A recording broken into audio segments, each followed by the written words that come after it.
Ma, ano ulam? Maghanap ka sa ref? Ah, sige po. Ay ma, wala naman tayo ref eh. Ah, wala bang ref? Eh di walang ulam. Bayan, ikaw kasi nakikipaglukan, gutom na nga yung anak niya eh. Magprito ka na lang itlog dyan. Isang linggo na ako nakain ng itlog, ma. Magiging manok na kamo ako. Ako, wag mo akong artehan, ha? Oo na, kain na ako. Ay, ano yan? Alin? Ayan! Plato! Sino masabi gamitin mo yan? Madaming paper plate doon. Pati mga plastic cups, yun yung gamitin mo. Mami. Tao po. Ay, Mari, ikaw pala. Pasok ka, dali. Thank you.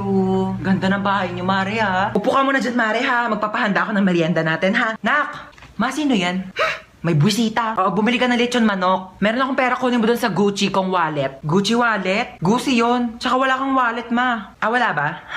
Ito pala, ha? Bumili ka doon, ha? Teka lang pala, bago ka umalis, kunin mo yung magagandang plato doon, tapos magagandang baso, ha? Ibaba mo dito. Na, minsan gusto ko na lang maging bisita, eh.